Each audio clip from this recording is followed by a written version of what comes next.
son los dos objetivos que ya ustedes lo han visibilizado, lo hemos puesto públicamente: objetivo sanitario, con todas las derivadas que eso tiene, y el objetivo presupuestario, que es lo que nos convoca.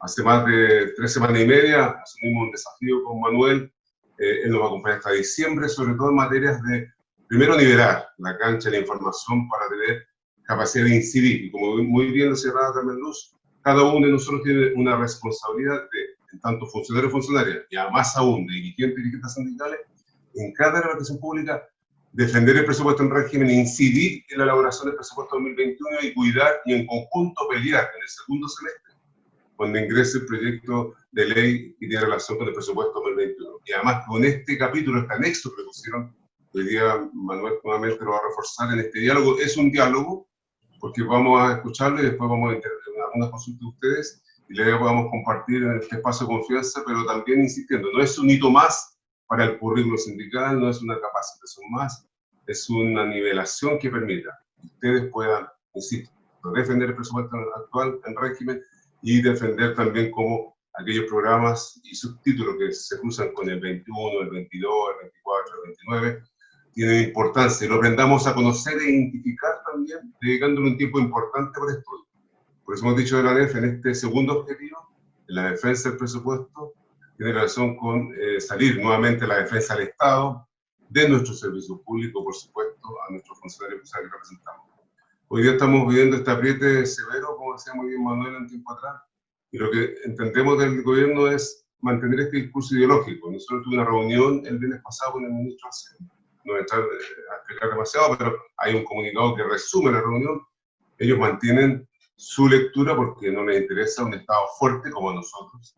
Y a nosotros no les interesa, digamos, transferir recursos directos, teniendo hoy día disponibilidad de otro financiamiento, y están argumentando que pueden echar mano al presupuesto de los servicios públicos, entendiendo que hay que revisar lo que se ha hecho mal. Ese es el argumento que instala el ministro de Hacienda o el gobierno definitivo. Así que nosotros queremos que con esta estrategia de nivelar la información, ustedes puedan comprender también aquellos aspectos que tienen relación con el debate de la política fiscal en este periodo de pandemia, y conocer todo lo que tiene relación con el tema presupuestario, el calendario en cuanto a sus plazos, la formulación del presupuesto exploratorio, que ya ocurrió, el presupuesto va a ser ajustado, otra fuente de financiamiento y relacionado con los gastos corrientes de inversión subtítulo. Entonces, entendemos que eso ya se hizo a nivel territorial. Sus compañeros y compañeras dirigentes en el territorio, tanto en el norte como en el sur, han tenido también este espacio de diálogo y información, y nosotros nos interesa que ustedes también lo aprovechen y damos inicio a este encuentro y este último encuentro de diálogo con Manuel, que agradecemos y está siendo transmitido, y agradecemos también a Carlos Concha, que está trabajando con Marina administrando esta plataforma.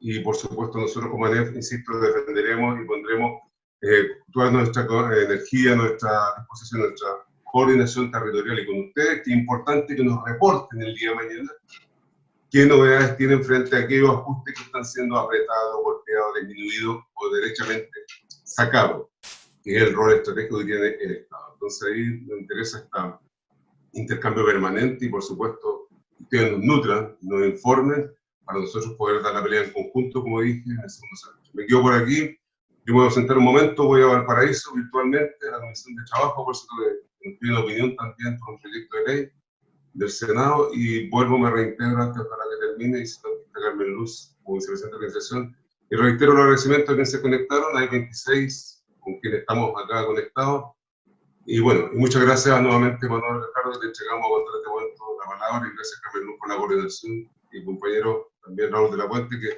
está invitado fraternalmente, un gusto también tenerte aquí, escuchándonos y acompañándonos a la distancia que sabemos que siempre es cercana. Así que gracias, compañero de la Puente, también, que me hago ahí una libertad de saludar puntualmente en esa figura de nuestra expresidente.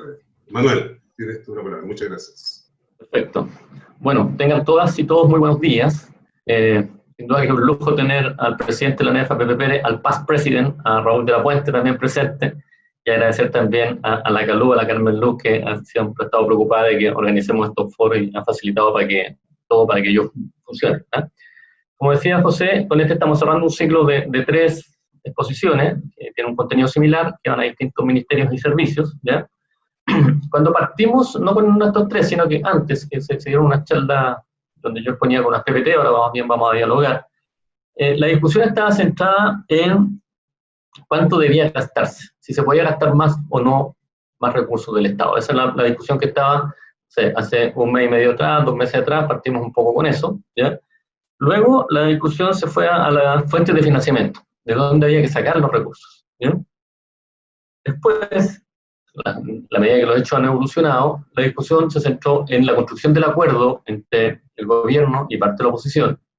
Luego, la discusión ha estado presente respecto de cuánto se avanzó, cuánto se retrocedió con este acuerdo. Ya la CALU plantea la luz respecto de ello. Y, en fin, y finalmente, nosotros hacemos un zoom respecto al tema del presupuesto base cero, que es algo que nos pega muy directamente a cada uno de nuestros servicios, a cada uno de los subtítulos que construyen este presupuesto, y vamos a explicar eso y qué es lo que viene para adelante en el marco de una visión macroeconómica de este presupuesto base cero, ¿ya? Entonces, me voy a mover en ese orden. Yo voy a hacer una introducción con todos estos temas, y luego vamos a dialogar, digamos, con tandas de preguntas que va a ir ordenando la CALU en tiempo, ¿ya? Bueno, decía yo que la discusión partió, cuando se viene la pandemia, con cuánto se podía o cuánto se debía gastar, ¿ya? Inicialmente, el fisco, desde su mirada neoliberal, que en realidad se traduce en una mirada que se para de 3 principios: una es una reducción permanente, una jerarquización del Estado; 2, una contención y reducción de impuestos; y 3, una desregulación de los mercados para que la empresa privada pueda operar sin ninguna restricción. Ese es el paradigma desde el cual se para nuestro gobierno, o cualquier enfoque neoliberal, más o menos tenue, digamos, pero esas 3 ejes, ¿ya? Reducción del Estado, reducción de impuestos, desregulación para que opere la empresa privada sin ninguna restricción. Entonces, desde esta mirada, el gobierno no iba a avanzar en ampliar el gasto del Estado o en ampliar el Estado, sino que más bien lo contrario, y en consecuencia le pone un freno muy temprano al gasto, ¿ya? Y es así como cuando la discusión ni siquiera se empinaba a los 3.000 millones de dólares, para un presupuesto de 70.000 millones de dólares, el ministro Briones dice que estamos en el límite del gasto. Ojo, estamos bordeando los 3.000 recién, estamos en el límite del gasto, y cuando se le insiste dice, mire, Chile no es Suiza. Es bastante arrogante, y por tanto no se puede gastar más, ¿ya? Se abre toda una discusión porque economistas de distintos signos, buena parte del progresismo agrupado en el Foro Económico de Desarrollo, ¿ya?, plantean que Chile podía gastar mucho más a partir de las cifras macroeconómicas. ¿Cuáles eran los argumentos de esto? Digamos, bueno, primero que Chile tenía un nivel de endeudamiento muy bajo comparado con la región y con la OCDE, ¿ya? Segundo, que Chile tenía ahorros importantes, que no tienen otros países en general, digamos. Chile no tenía por los sacrificios que había estado sometido por muchos años. Y tercero, que se podía agravar a los super ricos. Entonces, había una discusión de distintas fuentes de financiamiento, y vamos a andar un poquito en ella, digamos. ¿Por qué se argumentó o se argumenta aún que Chile puede ir más allá sobre la base del endeudamiento?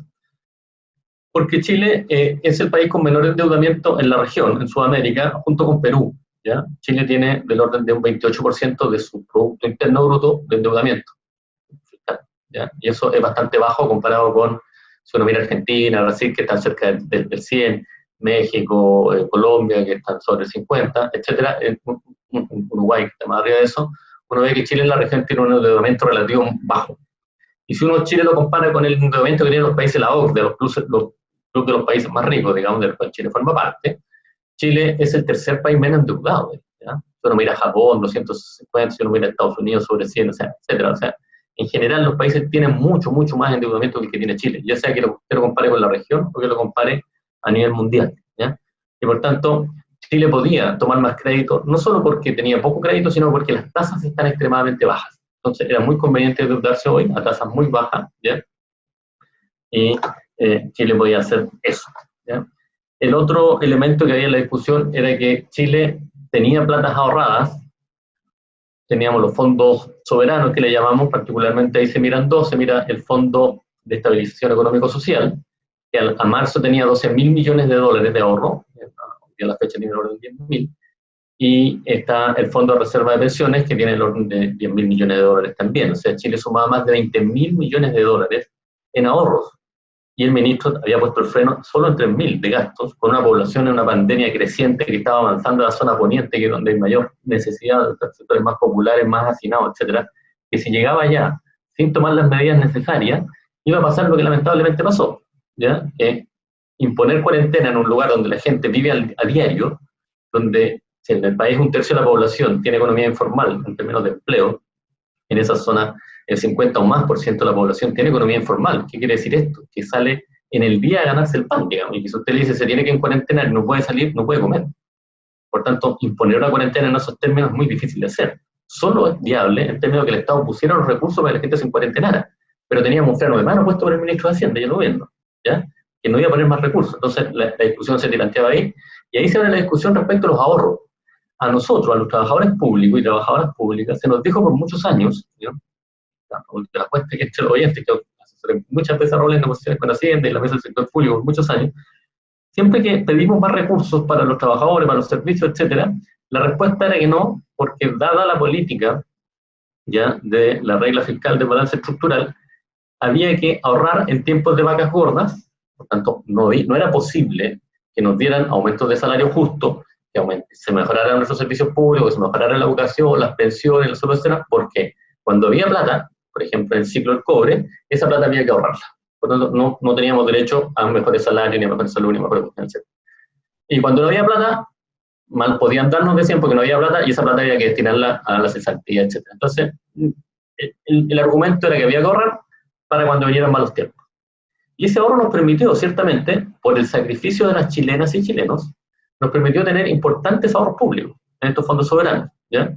Y entonces, ahora que estamos en una situación no solo de crisis económica compleja, sino que una crisis de pandemia, donde solo estamos muriendo los chilenos por miles, es una cosa dramática, ¿ya? El gobierno se negaba, parcialmente ahora, porque se ha abierto un poco la llave, a usar esos ahorros. Entonces, la discusión giró en tanto que si teníamos ahorro era el momento de usarlo. De hecho, la propuesta que hace el Colegio Médico, a través de 6 economistas muy variopintos en su aspecto, es que había que echar mano a los 12.000 millones del Fondo de Estabilidad Económico y Social y fundamentalmente focalizarlo en un gasto que solventara la línea de pobreza para cada componente de esas familias, por lo menos en un horizonte de 6 meses. Todos, o sea, incluso ahí tenía hasta Edwards, digamos, economistas bien de derecha, que estaban planteando eso. Y eso fue aislando un poco el gobierno a Piñera, a Briones, etcétera, en su postura tan ortodoxa, y en paralelo fue avanzando la pandemia, ¿ya? Surgió un elemento también de como fuentes de recursos, que era el tema que pusieron economistas más progresistas, con más sentido de justicia social. Aquí estaba Ramón López, Sturlas y otros, que son economistas muy destacados de la Universidad de Chile, que sostenía que había que, este era el momento de gravar a los súper ricos por lo menos una vez con un impuesto a su patrimonio. Esto es distinto de grabar las empresas. Cuando uno graba las empresas con impuesto directo, graba las utilidades de la empresa, ¿ya? Y en la situación de contracción económica, grabar a las empresas podría ralentizar más la economía. Entonces el planteamiento aquí no es grabar a las empresas, para no ponerle una mochila en momentos de complejidad, sino que grabar el stock de riqueza de los grandes grupos, de las grandes fortunas de este país. Cuando hablamos de stock de riqueza, estamos hablando, bueno, lo que poseen en dinero, en bienes, en tierras, en edificios, en aviones, en acciones, en bonos de empresas, etc. Ese stock de riqueza, ya grabarlo en un 2,5%. Y cuando hablamos de los súper ricos, lo que estamos hablando es de aquellas familias que tienen sobre 100 millones de dólares hacia arriba, ¿ya? Imagínense ustedes que el clan Piñera tiene 3.000 millones de dólares. O sea, yo lo mismo, Angelini, Mate, más que eso, digamos, ¿ya? Y por tanto, los que tienen sobre una cantidad, un stock de riqueza, grabar sobre eso por una vez. El cálculo que daba este monto era que esta gente podía redituar del orden de 6.000 millones de dólares, ¿ya? Para que ustedes se hagan una idea, el acuerdo que se firmó con la oposición va a inyectar del orden de 2.000 millones de dólares a las familias, aquí con este impuesto por una vez, que no iba a ser más pobre a esta gente, porque estamos grabando un stock de riqueza muy alto, iba a generar 100.000 millones de dólares. Por lo tanto, ese era otro componente en la discusión de las fuentes de financiamiento, ¿ya? Pasemos a ver, porque la discusión empezó a tensarse, la pandemia empezó a avanzar fuertemente, los recursos se mostraron completamente ineficientes, ¿ya? Y por tanto, el gobierno se allanó a discutir con la oposición un acuerdo. Esto es porque el gobierno no pudo controlar el tema. Ya cuando el gobierno pasa de su exitismo, donde Mañalich decía que lo llamaban de todos países del mundo para felicitarlo, ¿ya? cuando pasa ese exitismo y cuando pasa esta cosa de que ya hayan pasado lo grave, y se exige y empieza a obligarse a los funcionarios públicos a volver, el tema de la nueva normalidad, ¿ya? Del retorno seguro, del cafecito con los amigos, digamos, de que volvieran los chicos. Acuérdense que se hablaba de que los chicos iban a volver el 27 de abril, estamos en julio y eso no es posible. O sea, en ese momento, el gobierno pierde el control por su mal manejo, por su mal diseño, ¿ya? Y por un diseño que antepone la situación de la economía, del modelo, la situación de la salud pública, de las familias, ¿ya? Pierde el control y se ve obligado a llamar a la oposición a un diálogo para construir una salida que pudiera permitirle retomar el control políticamente. Eso es lo que hace el gobierno. Se da toda una discusión, y acá algo nos decía la Carmen Lú en la introducción, digamos. Primero se discute el IFE, que es el ingreso familiar de emergencia, que su primer aporte era de 50.000 pesos. O sea, ¿entiende usted qué significan 50.000 pesos hoy día? Digamos, nada, ¿no? Y ahí se empieza la discusión de que hay que tener un IFE 2.0, y ese IFE 2.0, la oposición tenía una postura de que no podía ser en ningún caso inferior a la línea de la pobreza, eso es per cápita del orden de 112.500, ¿ya? Y que no iba a firmar por debajo de eso. Bueno, después de mucha discusión, finalmente se firmó por debajo de la línea de la pobreza y se formó un aporte hasta 100.000 pesos per cápita. Lo que no es equivalente a que a cada persona le van a dar 100.000 pesos, sino que una familia de 4 personas, por ejemplo, está recibiendo por subsidio, por alguna renta, por alguna pensión de ayuda, lo que fuera, si esa suma 220, ese grupo familiar van a recibir 180 como saldo, digamos, para juntar los 400, o sea, 45 per cápita, no es que sean 100.000 siempre, ¿no? Por tanto, eso es lo que se aprueba, hasta 100.000 pesos por familia, si es que les falta para complementar. Si tienen 0, es 100.000 para cada uno, si tienen la mitad, será 50.000 para cada uno. Y hay un piso de 25.000 pesos en ese IFE. Entonces, ciertamente ahí hay un avance, insuficiente, pero es un avance, cuando más se requiere. Recuérdense que hasta ese momento se están repartiendo estas cajas, que son cajas que si uno lo lleva per cápita, divide por el número de miembros más o menos familiares, tienen un valor como de 6.000 pesos de aporte per cápita. Es una miseria, en realidad. Es puro populismo, aparece repartiendo cajas, se dio ese escándalo donde el gobierno trata de capitalizar sobre el impacto mediático, esta cosa de repartir cajas, que era más caro la logística que lo que iba hecho, lamentablemente. Pero el afán populista estaba detrás de eso, ¿ya? Y entonces pasamos de un aporte de 50.000 pesos a un aporte de 100.000 pesos hoy día, pero ahí hubo una discusión que yo creo que la oposición pierde muy feamente esta discusión, digamos, porque la oposición sentía que estaba firmando el acuerdo con el gobierno por 4 millones de familias, y en realidad el gobierno dice que no, que es la mitad, que son 2 millones de familias, son 2.100.000, ¿ya? Y cuando esto se va a discutir al Parlamento, el Parlamento y la oposición nuevamente, orillado, acorralado por la necesidad de dar apoyo a estas familias, termina firmando rápidamente algo que en la contabilidad va a la mitad de las familias de lo que se había previsto, ¿ya? Y eso es bastante delicado. O sea, todos tenemos claro que subsidios como el IFE no lo requieren 2 millones de familias en Chile, es mucha más gente. Entonces, la posibilidad de salir de la pandemia pasa porque efectivamente este gobierno se preocupa de la salud primero y del modelo también. Yo soy modelo, pero primero la familia, si no, no va a salir ni lo uno ni lo otro, ¿ya? El tema de el acuerdo, lo que hace, y aquí voy a tocar algo ya de presupuesto, lo que hace es que el gobierno lo que está preocupado con este acuerdo es primero de retomar la iniciativa política que la pierde por el mal manejo de la pandemia. De hecho tiene que cambiar a su ministro, que termina reconociendo que su visión se la haya derrumbado como Castillo Naipes, ¿ya? Que es una figura literaria, porque es una tragedia desde el punto de vista de la vida del país. Imagínense usted la gente que perdió familiares, sus padres, sus hermanos, sus hijos, en sus números, es muy doloroso, y es por un mal manejo. Tenemos países vecinos como Argentina, Uruguay, digamos, que no podríamos decir que tienen necesariamente mejores sistemas de salud que los nuestros. Chile hereda un muy buen sistema de salud del presidente Allende como ministro de Salud, estoy hablando de la primera mitad del siglo pasado, digamos. Chile construyó un sistema de salud que después de la dictadura y el neoliberalismo ha debilitado, pero todavía no lo contenemos. Entonces, pero nosotros estamos muy detrás, nosotros estamos en los récords de los países con más letalidad, ¿eh? Entonces,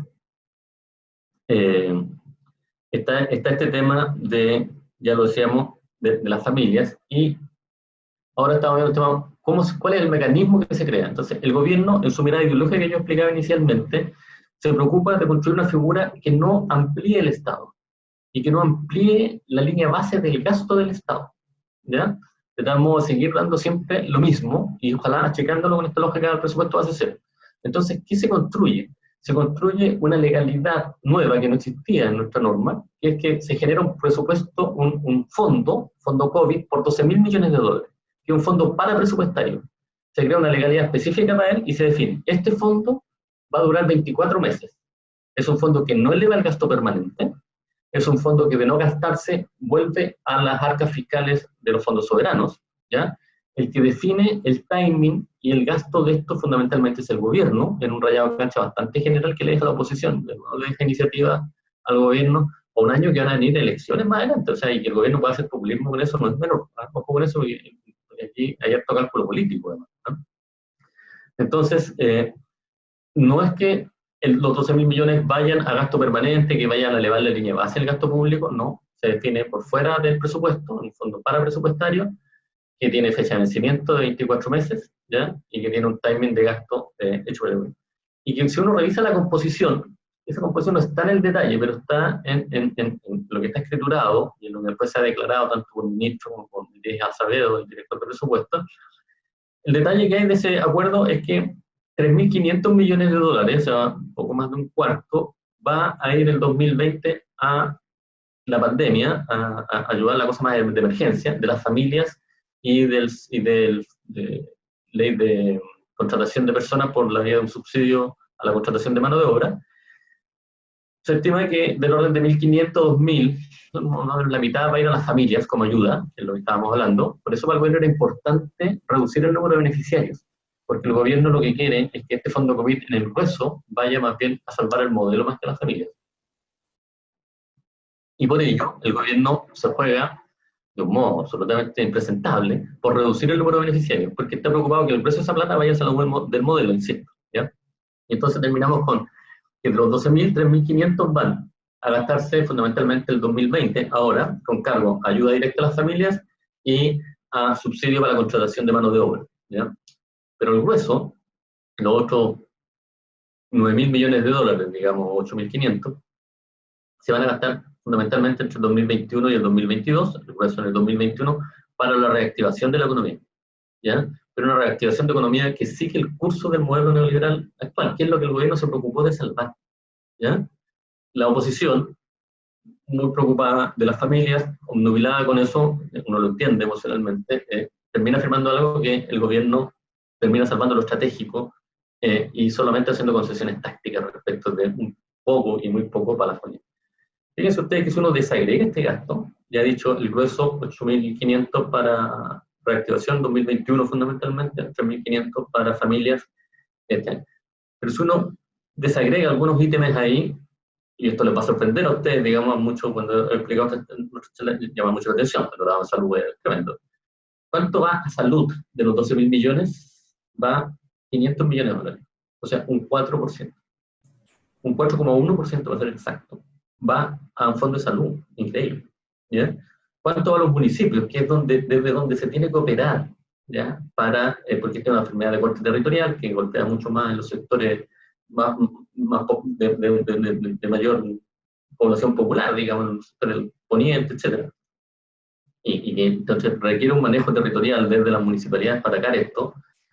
A los municipios van 120 millones de dólares, o sea, el 1%.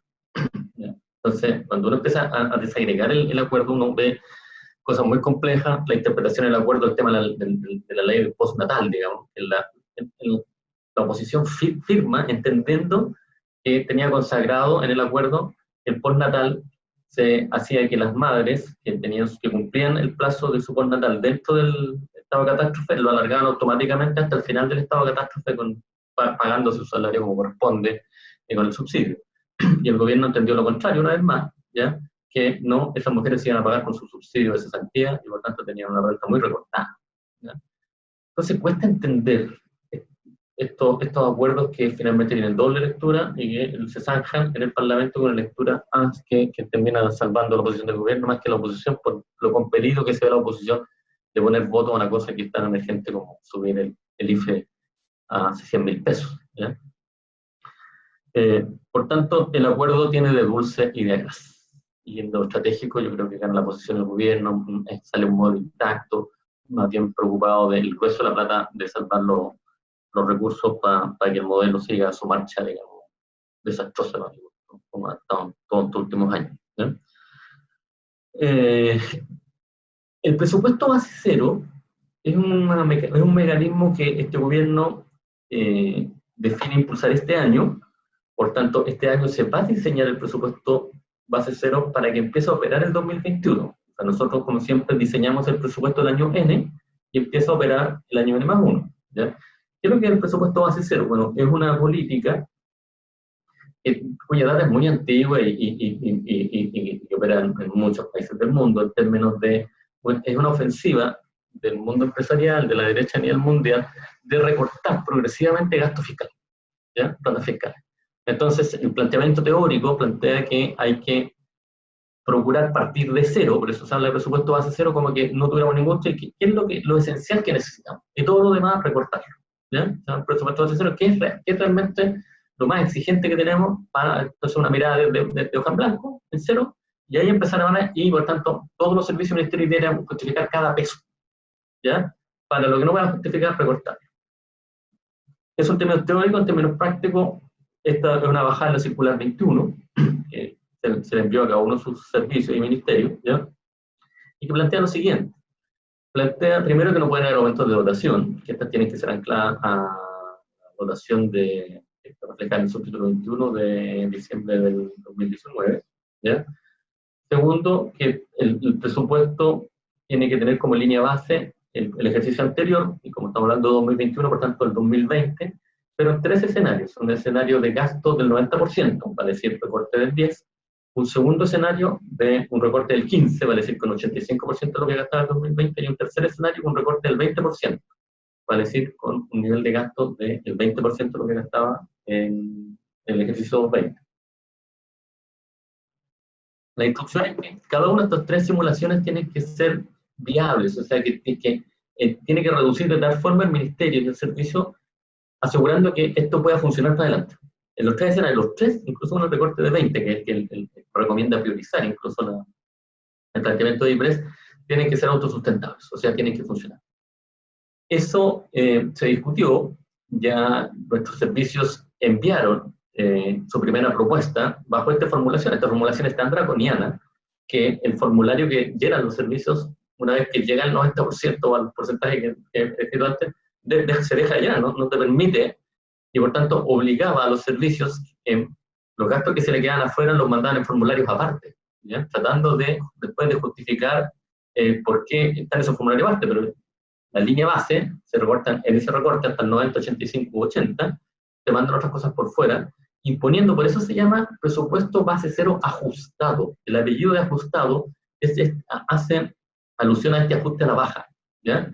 Porque uno pudiera tener un presupuesto base cero donde uno podría decir, sí, bueno, partamos de cero, y si hacemos un ejercicio riguroso nos vamos a dar cuenta que partiendo de cero incluso deberíamos llegar a un nivel de presupuesto más alto que el que teníamos, por las insuficiencias que hay en las operaciones en los servicios, en los requerimientos que tienen, en los distintos subtítulos, en dotación, etcétera, ¿ya? En desarrollo de carreras funcionarias, en fin.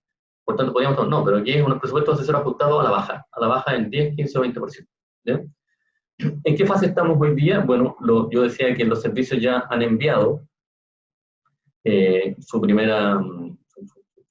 marco exploratorio a la DIPRES, y han mandado esto recortado, han agregado lo que necesitarían para estar como antes o porque antes hay toda una discusión, ¿ya? En nuestro foro hemos discutido esto, ¿ya?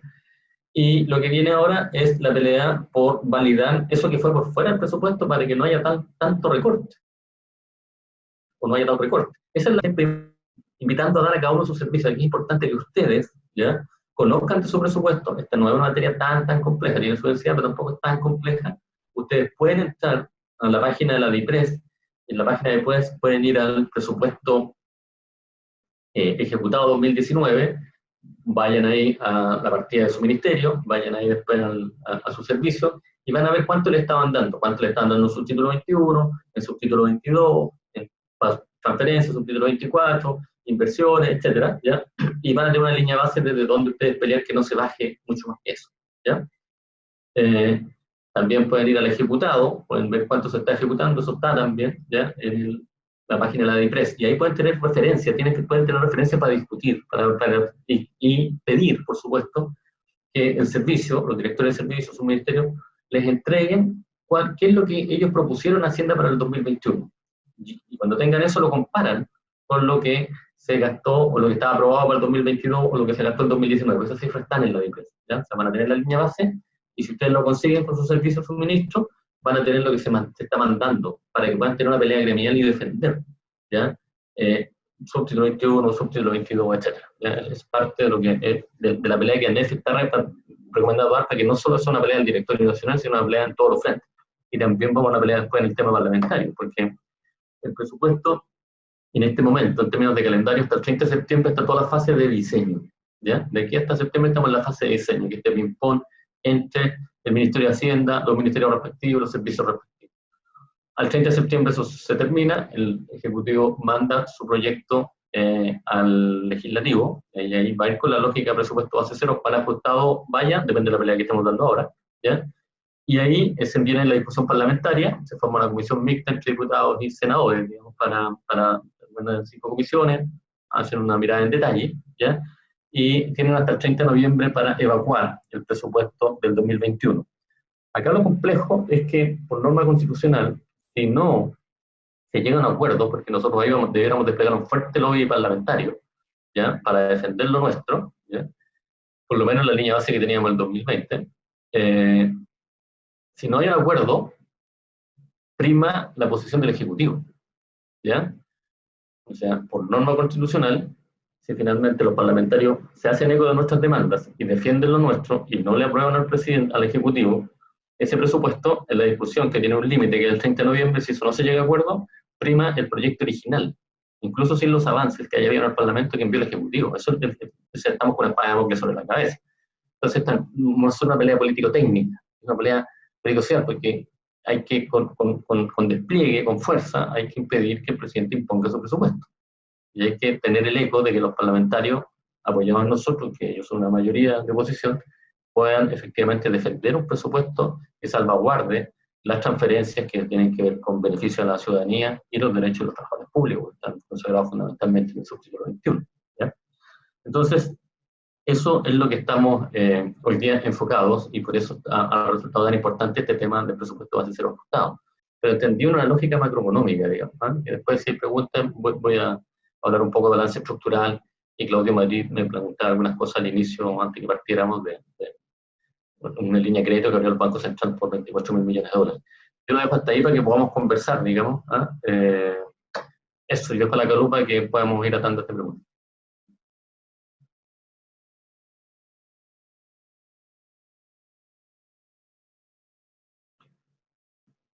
No sé si está la Carmen Luz por ahí. Acá estoy, ya. Empezamos con las consultas o preguntas que tengan para hacer en relación a la exposición que hizo Manuel, o consultas que ustedes traigan en base al análisis del presupuesto que ustedes ya han hecho en sus distintos servicios, en los ítems presupuestarios que pueden verse afectados.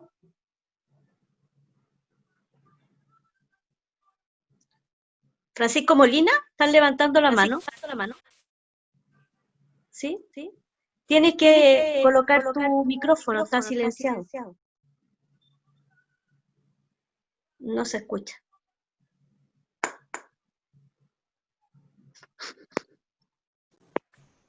¿Y ahí se escucha? Ahí se escucha, ahí se escucha. Ahí se escucha, sí. Es un problema de mi computador, no del sistema. ¿Puedes presentar, por favor, Francisco? Sí, claro, Francisco Molina, Directiva Nacional del Ministerio de Bienes Nacionales. Soy el tesorero nacional de hace varios periodos. Saludo al compañero Raúl de la Puente, un gusto verlo, y a todos los que están aquí presentes. Gracias. Bueno, el Ministerio de Bienes Nacionales es un ministerio bien pequeño en términos presupuestarios, uno de los últimos que está en la línea de lo que llega por presupuesto corriente. somos un ministerio que siempre hemos luchado por la transversalidad que nosotros tenemos en distintos proyectos como país, o sea, parques, inmuebles para salas cunas, para colegios, terrenos para vivienda. Interferimos en varias cosas, pero siempre en términos presupuestarios nosotros estamos bien en del medio, somos de la cola. Sin embargo, nuestra mayor preocupación tiene que ver con la estabilidad laboral de nuestros compañeros y compañeras, y es donde creo que a nosotros nos pueden pegar, porque ya que nuestro presupuesto en realidad, si nos vamos a lo nimio, no sé, el 22, el presupuesto que llega por 29, en realidad nuestro ministerio no es mucho eso, subsiste más con convenios, con transferencias, con programas en el 24, o con convenios con los gobiernos regionales o a través de transferencia de recursos con los municipios. Es un ministerio bastante mentiroso en ese sentido. Nosotros tenemos algo así como 600 funcionarios entre contrata y planta y honorario subtítulo 21, y terminamos siendo un ministerio como de 1070 funcionarios, para que ustedes tengan la relación de lo que les estoy hablando. La verdad que nuestra preocupación mayor va por esa, y está con nosotros, nos acompaña otra dirigente nacional, Natalia González, que puede complementar lo que les estoy diciendo. Nosotros en términos de la operativa del 22, ya entregamos nuestro exploratorio, lo adelantaron en este año, se adelantó un mes. Le hablo con tanta propiedad porque también soy el jefe de planificación y presupuesto de la región de Valparaíso. Entonces a mí me toca ver el exploratorio con los otros encargados, y cambió el sistema con que se hizo, y justamente el base cero del reclamo con los otros DIPLAP, con los otros encargados, fue que nos tomaron el presupuesto post rebaja presupuestaria.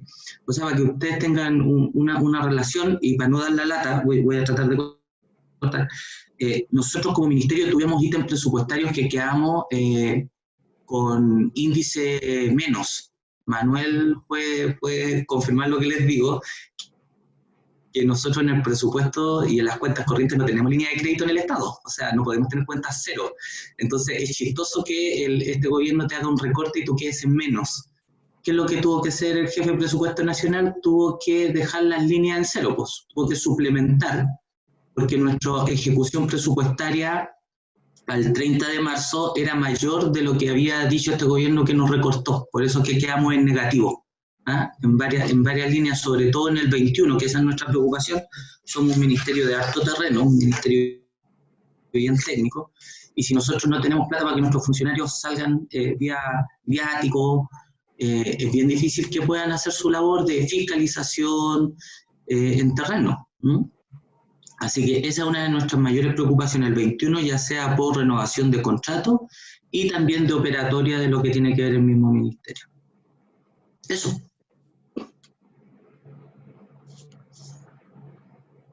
Oye, muy ilustrador lo que pasa que es un buen ejemplo de lo tremendo que esto el presupuesto base cero, en realidad, porque finalmente, cuando hablamos de presupuesto base cero, es súper importante definir cuál es la línea base, ¿ya? Y la línea base, si la línea base es el presupuesto aprobado para el 2020, es distinto que del ejecutado, ¿ya? Y lo que nos ilustra Francisco es que acá se usó una línea base que tenía que ver con ya recortado. Recuerden ustedes que nosotros, el sector público, has tenido dos recortes. Tuvo un primer recorte de $500 millones, ¿ya? En marzo, y después tuvo un segundo recorte que fue de algo un poco más de $2.000 millones, ¿ya? Entonces, ahí se rebajó el gasto de lo aprobado.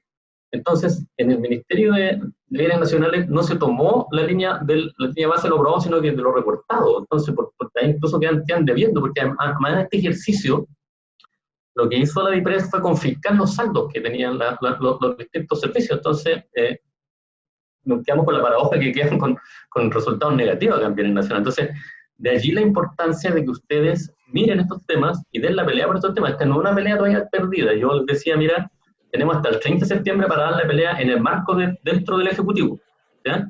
Y después tenemos una pelea para ir por el tema parlamentario entre octubre y noviembre. En 2 meses para seguir dando la pelea allí, ¿ya? Entonces, aquí tenemos que permear a los parlamentarios. La NEF va a ser a partir de mañana algunos foros con parlamentarios justamente en esta lógica, porque aquí alguien tiene que defender, porque finalmente es lo que decía Francisco, si cuando se están recortando plata al sector público, no es que no estén bajando el salario hoy día nosotros, eso no está sucediendo hasta ahora, por suerte, pero se están afectando la defensa de, en este caso, patrimonio, una serie de cosas que tienen como destino, teníamos el caso de las comunidades, por ejemplo, que se están recortando programas de salud mental, que tienen como destino la población. ¿Es eso lo que se está haciendo? ¿Ya? Y por tanto, hacer un alcance pequeño? ¿Un pequeño alcance?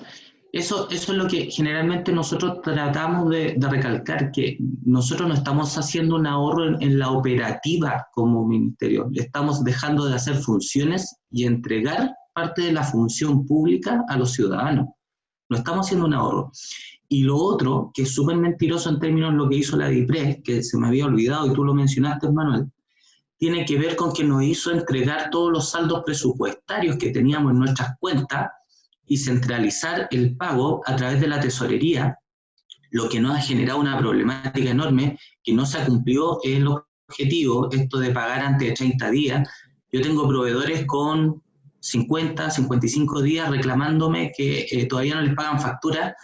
Como nosotros, insisto, en este ministerio que es más pequeño, es más fácil llevar el pago de la facturación, nosotros teníamos tiempos de 20, 22 días de pago, y esos tiempos se han duplicado. Entonces la eficiencia que en algún momento este gobierno quiso plantear con eso de llevarse todos los recursos, que lo pidió el ministro, y que se llevaron todos, o sea, las transferencias de subtítulos 33, de los gobiernos regionales, platas que teníamos por el FNDR, platas que teníamos por CONADI, platas que teníamos con distintos servicios, todo eso se centralizó porque según ellos nosotros tenemos que hacer programación ahora con 45 días de anticipación para pedir remesa y los pagos iban a ser centralizados.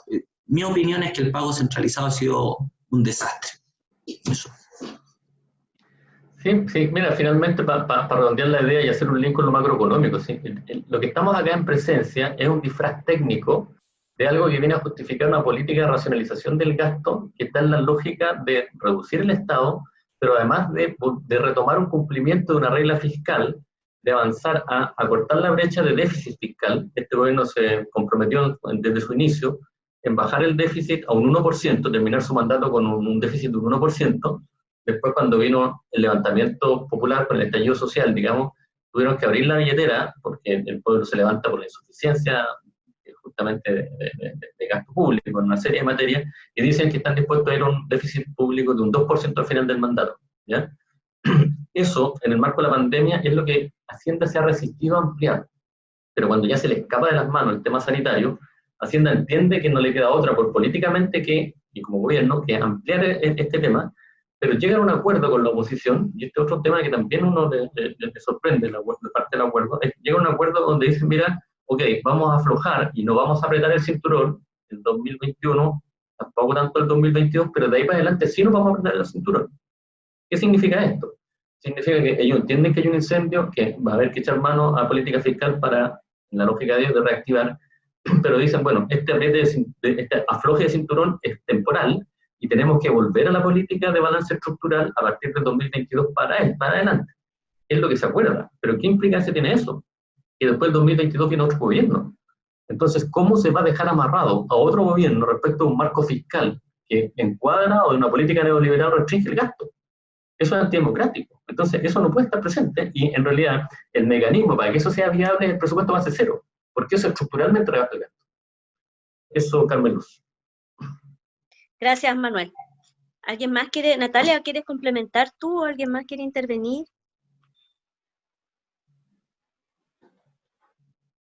Mira, no por ahora, porque tengo más preguntas a Manuel, entonces yo puedo hacerlas después, digamos, está. Ya. Manuel, podemos Quizás sería interesante que, oye, yo quisiera que Raúl hiciera un comentario. Yo creo que Raúl, con la experiencia, sabiduría y conocimiento del Raúl, yo creo que a esta charla sería un regalo que tuviera una opinión de Raúl, la otra no lo tuvimos, y yo la verdad que... Don Raúl, sí, ¿cómo pues, está don Raúl?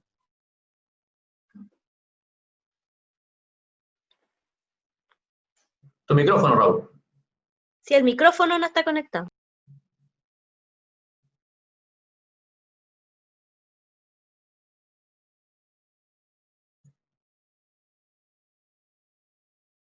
Tienes que activar el icono ahí, Raúl, del micrófono. Tienes que pinchar en donde sale el micrófono. Pinchar la pantalla y aparece el micrófono. El administrador se lo puede desactivar. Ah, perfecto. Sí. ¿Ya? Ahí. Ahí está. Ya. Oye, bueno, primero felicitar a Manuel, muy clara, muy precisa su intervención, en realidad muy ilustrativa y tomando toda una visión nacional y también de lo que significa para nuestra organización y para el presupuesto fiscal. El presupuesto fiscal es la expresión financiera de un plan y eso obedece mucho también a la concepción de Estado que nosotros podemos tener y que esta visión del gobierno, sin duda, un Estado subsidiario, en el cual ha privilegiado en todas sus medidas económicas que, que las estemos pagando los trabajadores, ¿no? Esto de resguardar esta suspensión del empleo del sector privado, de los trabajadores del sector privado, a costa de su seguro de cesantía, las dos reducciones del presupuesto fiscal, que sin duda fueron significativas. Hasta los bomberos le rebajó el presupuesto y los bomberos tuvieron que salir a tocar sus bocinas para poder recuperar estas plata. Yo veía que la Junta Nacional de Auxilio Escolar y Beca, que los programas de presupuesto del Ministerio de la Mujer, del Ministerio de Educación, en estas 12 restricciones que Manuel habla muy claro de 500 millones de dólares y después 2.000 millones de dólares, estos dos recortes, y que ahora efectivamente este presupuesto en base cero, y que el ministro ha dicho de que en su totalidad este presupuesto es igual al del año 2019, pero que que el año 2020, pero que un presupuesto rebajado en estas 12 reducciones que tuvo anteriormente, es un menor presupuesto. Y Manuel nos habla de que este presupuesto viene además con un 10 o un 15 o un 20% menor. Quizá mi pregunta es entonces, ¿y esa diferencia de 10, 15, 20% menor, a dónde va a ir en este año? Y esa es una pregunta que también te formulo, Manuel, y que eso va a afectar a los servicios. Entonces, yo creo que aquí los dirigentes de las distintas asociaciones van a tener que defender para poder defender de qué manera hacer mejor su trabajo. Porque sin duda lo que van a hacer es congelar, por supuesto, las contrataciones, disminuir la plata de los viáticos, disminuir todas las platas que normalmente reducen los 21. También esta plata, otra pregunta, Manuel, estas platas, por ejemplo, de reactivación, se supone de que el próximo año para reactivar va a tener que el Estado invertir en infraestructura, en viviendas, en todo lo que es inversión de los servicios públicos.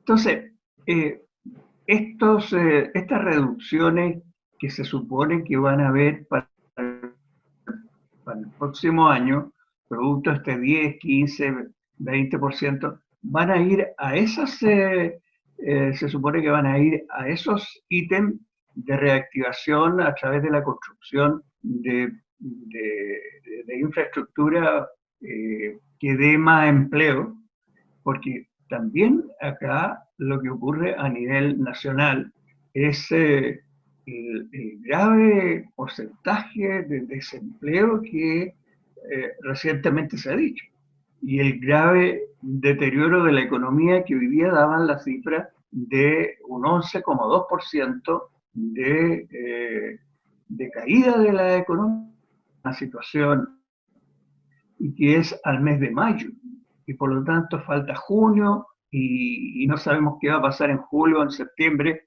y cuándo se va a iniciar la reactivación. Si esta reactivación va a ser en forma de V o en forma de U cuánto va a durar esta recesión. Creo que esa es otra situación que también tenemos que ver. Ahora, la estrategia sin duda me parece muy acertada de que aquí empecemos a movilizarnos respecto a cada directiva, cada asociación, empezar a ver su presupuesto de este año, porque efectivamente este presupuesto no va a ser igual al del año 2020, porque va a ser un año no va a ser sobre la aprobación del presupuesto del año 2020, sino que va a ser sobre lo gastado y lo que se ha reducido el presupuesto del 2020, y que como va a ser ajustado, va a ser reducido también en un 10, un 15, un 20%.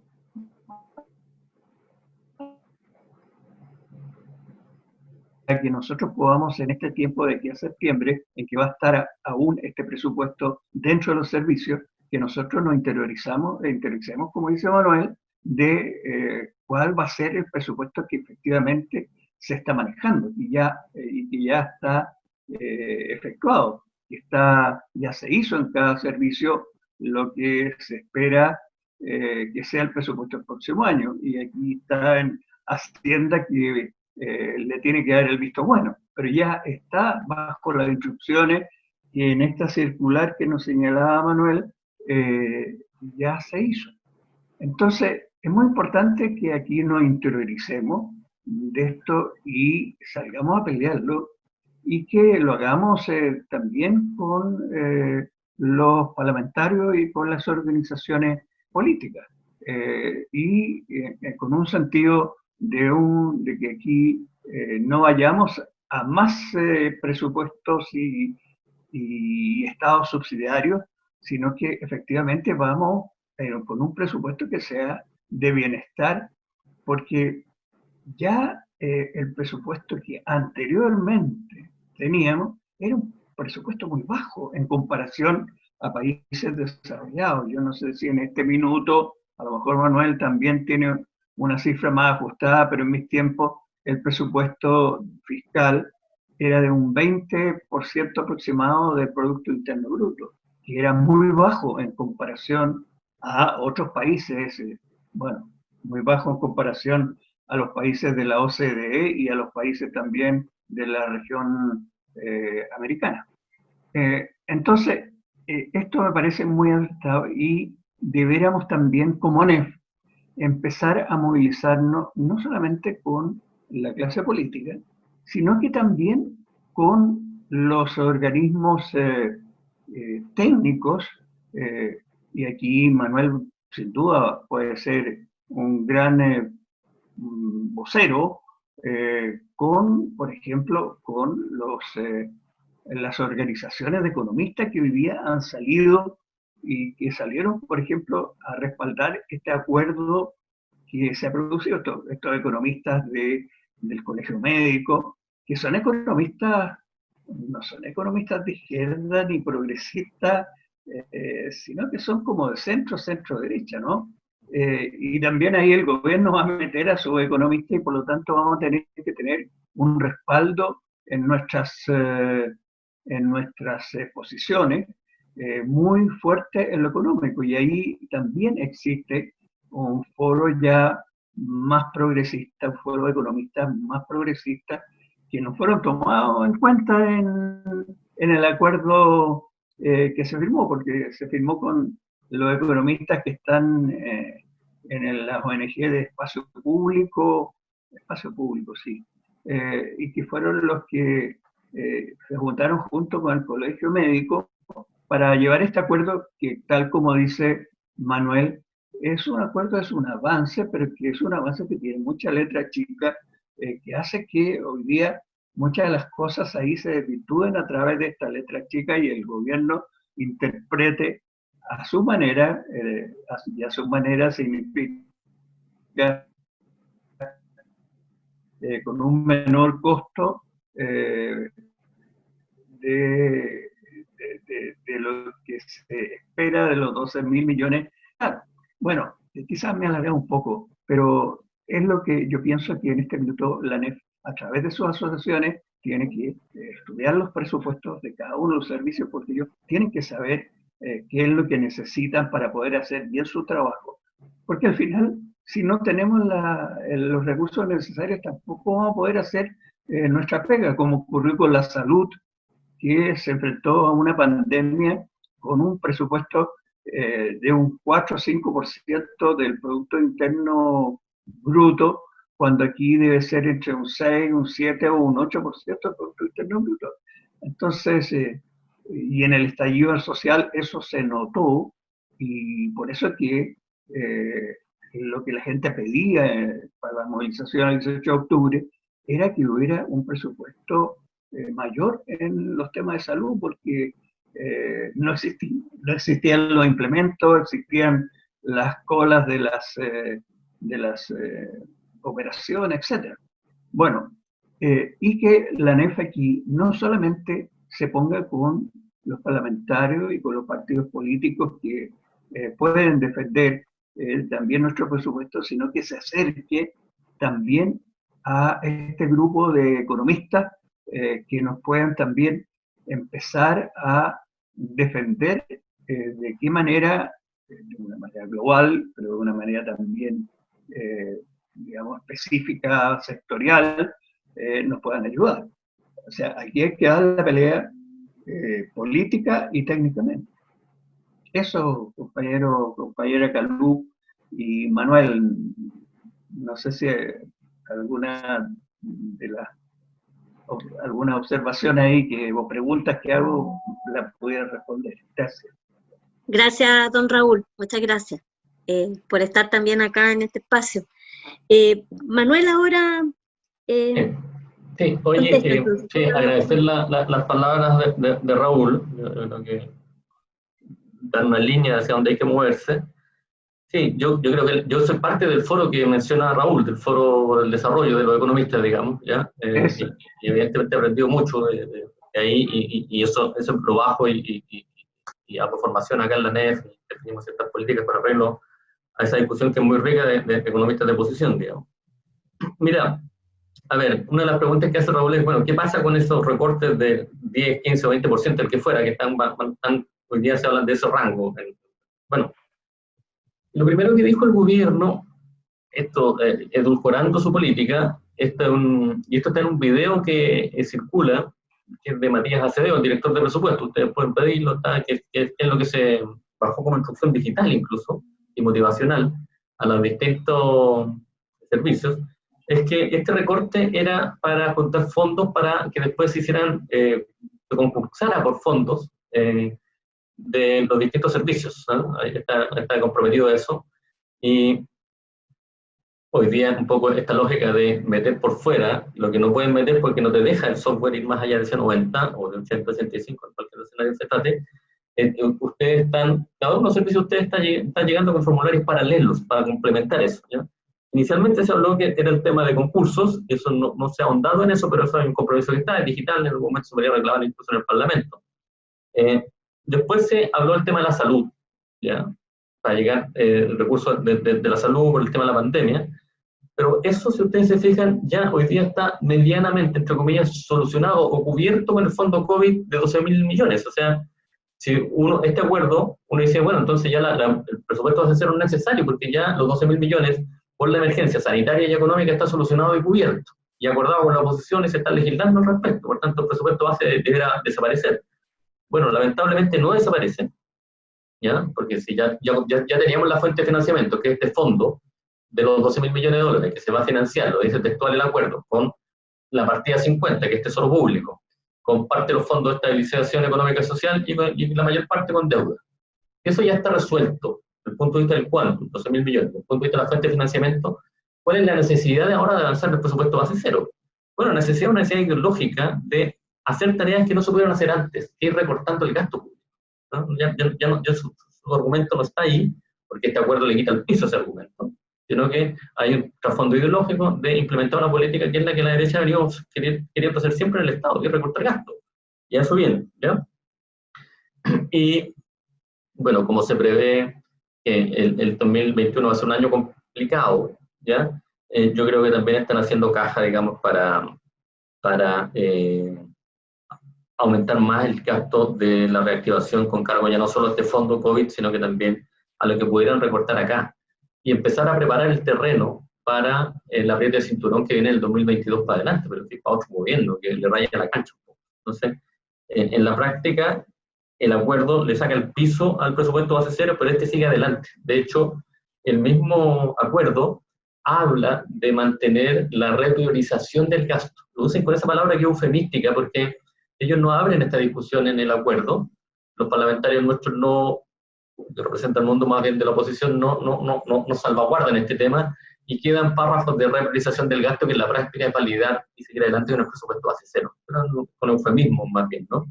Y lo que sabemos de cómo se está llevando esto adelante, después que se firmó el acuerdo, el presupuesto base cero sigue adelante en perfecta marcha. Hoy día, en estos días, eso no desapareció lamentablemente, ¿ya?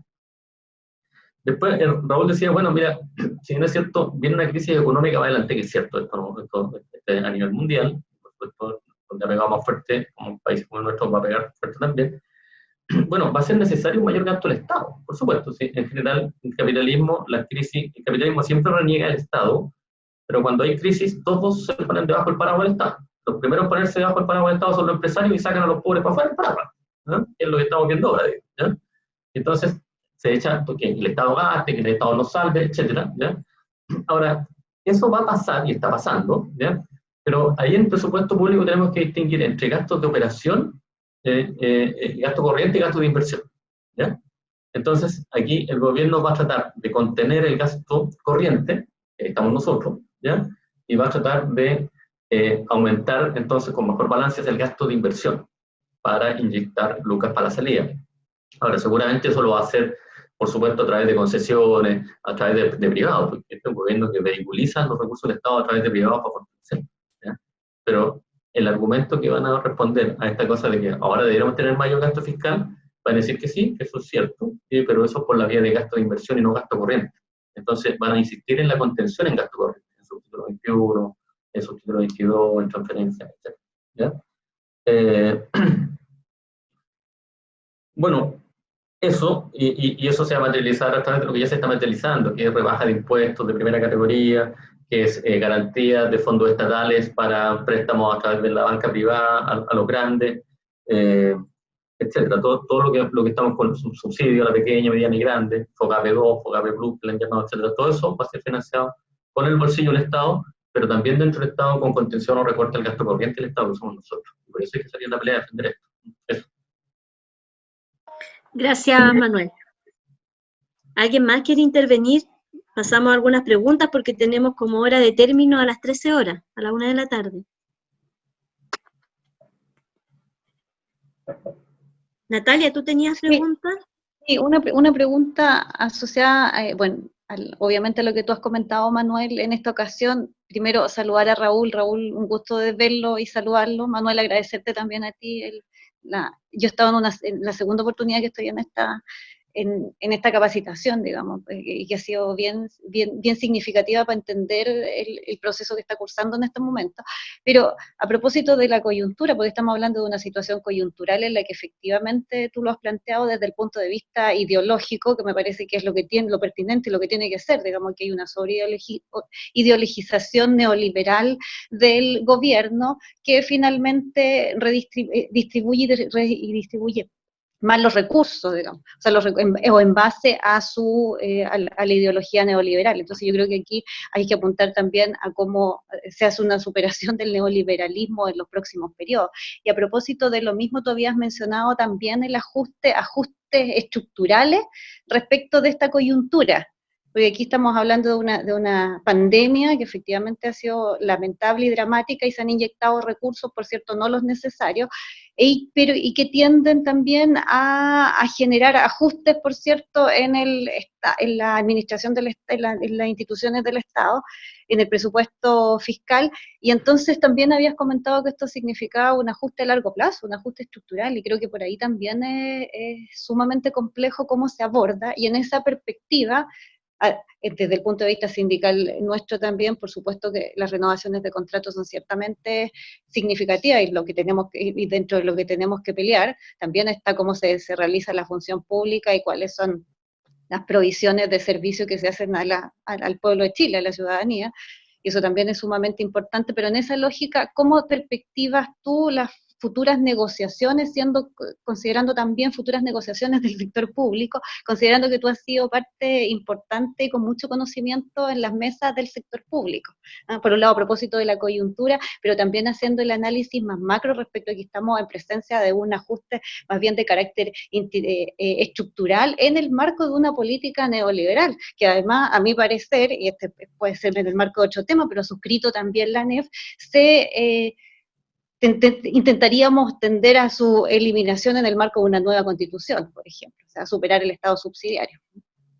Entonces, esa es mi pregunta, y también mi aporte. Por otro lado, también, que tú comentaste que fueron los partidos de oposición los que hicieron esta suscripción, suscribieron este último acuerdo, y yo entiendo que son solo 3 partidos de la oposición.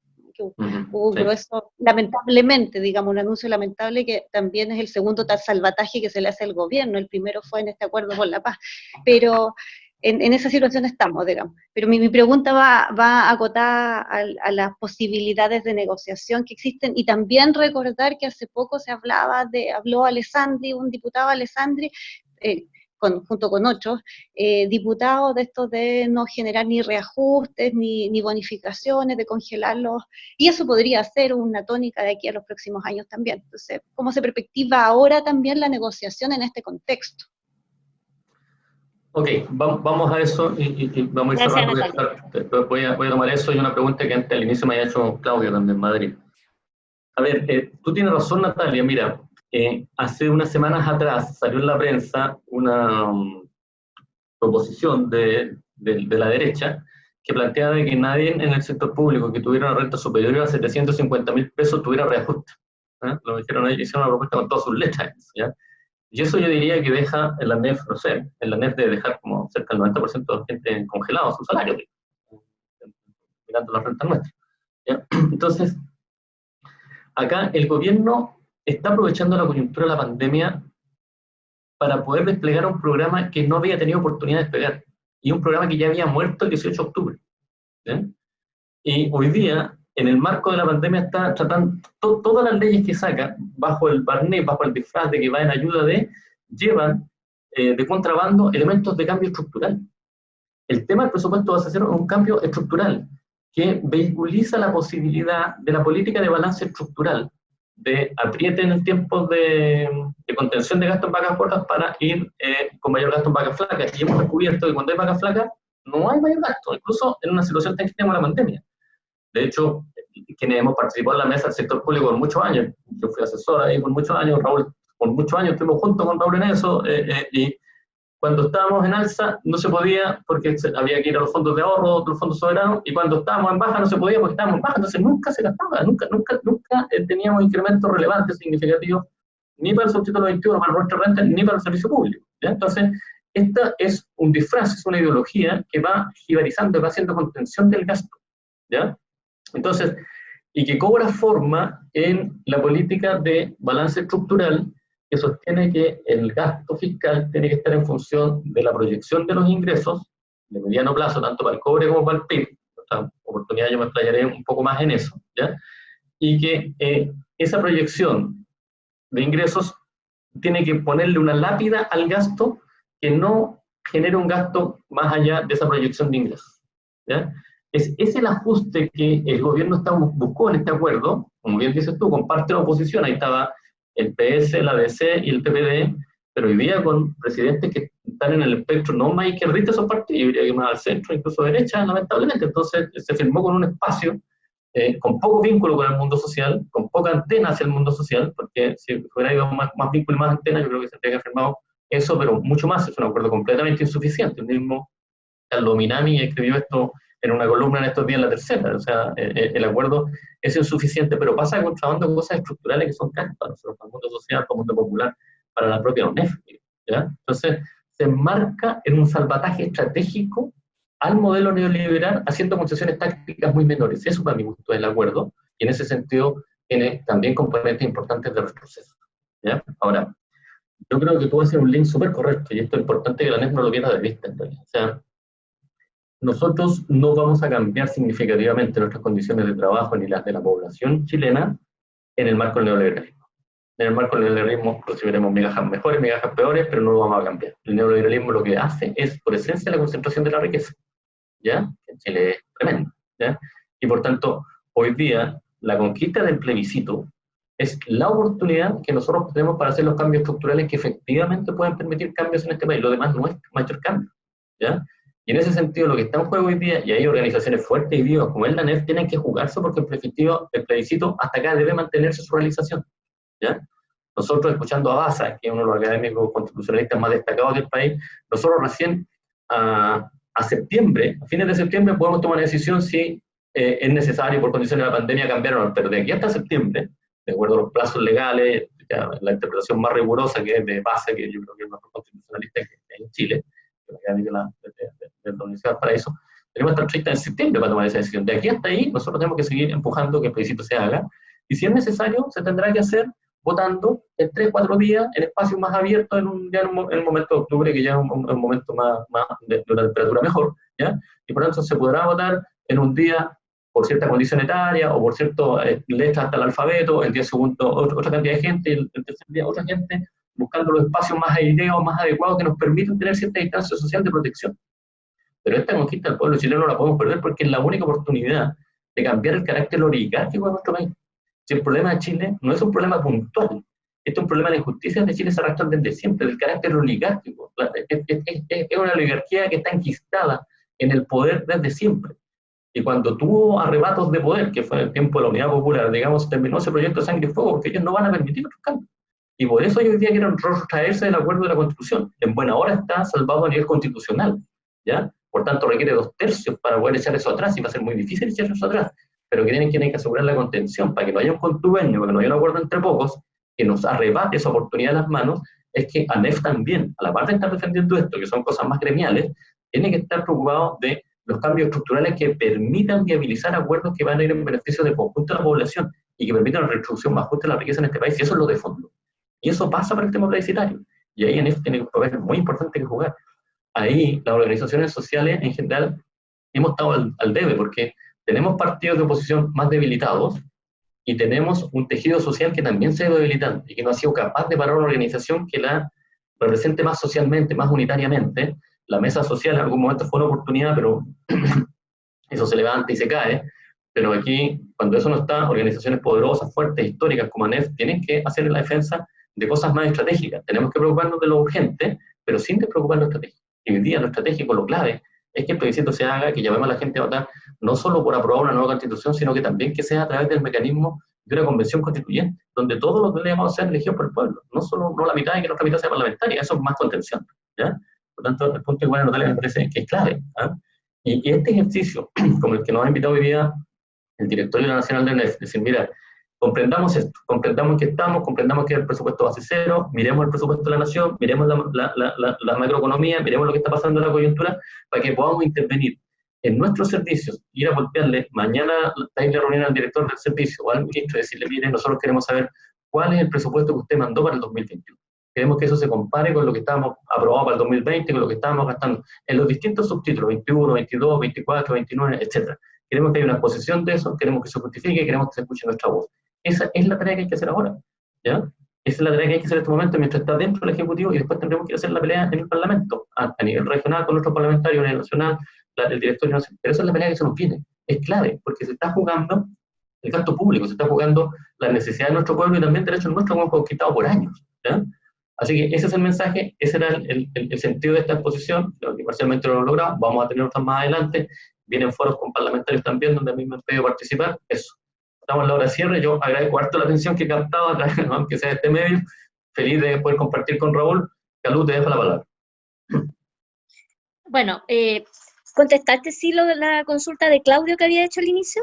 Lo de Claudio era el Banco Central, sí, tiene razón, se me quedó en el tintero. Lo que pasa es que, a ver, el Banco Central pidió una línea de crédito al Fondo Monetario Internacional por 23.900 millones de dólares, o sea, 24.000 millones de dólares. Entonces, la gente se pregunta, y Claudio reproducía esa pregunta, bueno, si tenemos una línea de crédito, hoy día aprobamos un fondo COVID por 12.000, pero si acabamos de conseguir, a través del Fondo Monetario, el doble de eso, 24.000 millones de dólares, explíquenme eso, es una pregunta súper pertinente, ¿ya? Entonces, la respuesta ahí es relativamente simple para algo tan contundente. El Banco Central no es parte del gobierno de Chile. El Banco Central es parte del Estado, pero es parte del gobierno, es un ente autónomo, está por fuera del escrutinio democrático. Las políticas del Banco Central no están definidas en marco de lo que el pueblo, el soberano, la democracia define. El Banco Central fue sacado por la Constitución de Pinochet como un ente autónomo que le pone un candado a través de la política monetaria a el modelo. ¿Ah? Y se le define un rango de cuidar el tipo de cambio real por el tema de las exportaciones, porque Chile juega un rol en la división económica, se le impone un tema de cuidar la inflación, que la inflación no vaya hoy día en una banda entre, no vaya más allá del 4 ni baje más allá del 2. Pero el Banco Central es un ente autónomo, está fuera del escrutinio democrático. Si la gran mayoría de los chilenos dicen, mira, ¿sabes qué? Yo considero que esos 24.000 millones de euros a la familia, eso le importa un carajo al Banco Central, eso no corre, no cuenta. Porque el Banco Central no se rige por el escrutinio democrático, no se rige por lo que diga el soberano, que es el pueblo. El Banco Central, a nivel de la Constitución de Pinochet, está como un candado para definir, asegurar que el modelo en política monetaria, y la política monetaria aquí es exógena a la voluntad democrática, ¿ya? Es más endógena a la política fiscal del gobierno, pero el gobierno en mano derecha hace la política fiscal que le estima necesaria, pero la política monetaria, indistintamente del gobierno que saquemos. Si el día de nosotros sacáramos un gobierno de izquierda, ¿ya? Raúl de la Puente, presidente de nuestro gobierno, como ejemplo, ¿ya? Él no podría echar mano a esos fondos, porque eso vamos fuera del escrutinio democrático, aunque su programa lo levante, eso sería ilegal y sería inconstitucional en el marco de esta Constitución.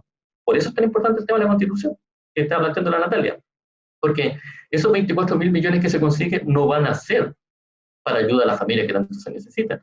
Lo que va a hacerse con esos 24 es una línea de crédito que se consigue, porque si la economía empeora mucho, el Banco Central va a ir con un salvataje a las grandes empresas a través de poner garantías a deuda de las grandes empresas a través de ponerle esa plata a los bancos para que compren los bonos de las grandes empresas.